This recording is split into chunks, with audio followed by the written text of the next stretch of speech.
നബി സല്ലല്ലാഹു അലൈഹി വസല്ലമ കൊണ്ടുവന്ന ദീൻ അതൊരൊറ്റ ദീനാണ്, അത് പല ദീനുകളില്ല. നബി സല്ലല്ലാഹു അലൈഹി വസല്ലം പറഞ്ഞു, ഇന്ന ബനി ഇസ്രായീല തഫറഖത് അലാ 72 മില്ല. ബനു ഇസ്രായേലുകാർ 72 വിഭാഗങ്ങളായി ഭിന്നിച്ചു. വസതഫ്തരിഖു ഉമ്മതി അലാ 73 മില്ല. ഭിന്നതയുടെ കാര്യത്തിൽ ജൂതന്മാരെയും നസ്രാണിമാരെയും കടത്തി വെട്ടിച്ചുകൊണ്ട് എൻ്റെ ഉമ്മത്തി 73 കക്ഷികളായി ഭിന്നിക്കും എന്ന് നബി സല്ലല്ലാഹു അലൈഹി വസല്ലം പറയുകയാണ്.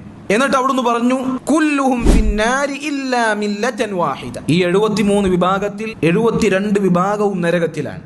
അപ്പോൾ സഹാബികൾ ചോദിച്ചു, അല്ലാഹുവിൻ്റെ റസൂലേ വമാ ഹിയ, നരകത്തിൽ നിന്ന് രക്ഷപ്പെടുന്ന സ്വർഗത്തിലേക്ക് പ്രവേശിപ്പിക്കപ്പെടുന്ന ആ കൂട്ടരാരാണ്, അവരാരാണ്? അപ്പോൾ നബി സല്ലല്ലാഹു അലൈഹി വസല്ലം പറഞ്ഞു, മാ അന അലൈഹിൽ യൗമ വ അസ്ഹാബി, ഞാനും എൻ്റെ സഹാബികളും ഇന്ന് ഏതൊരു മാർഗത്തിലാണോ നിലകൊള്ളുന്നത് ആ മാർഗത്തിൽ നിലകൊള്ളുന്ന ആളുകൾ അവരാണ് നരകത്തിൽ നിന്ന് രക്ഷിക്കപ്പെടുന്ന യഥാർത്ഥ ദീനിൻ്റെ, യഥാർത്ഥ ഇസ്ലാമിൻ്റെ, അഹ്ലുസുന്നത്തിൻ്റെ ആളുകൾ അവരാണ്. അപ്പോൾ അവരുടെ വിശേഷണം എന്താണ്?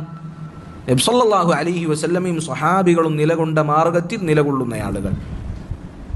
ഇതാണ് അസത്യത്തിൽ നിന്ന്, ബാത്തിലിൽ നിന്ന് സത്യത്തിനെ അളക്കാനുള്ള അളവുകോൽ. ഇതാണ്.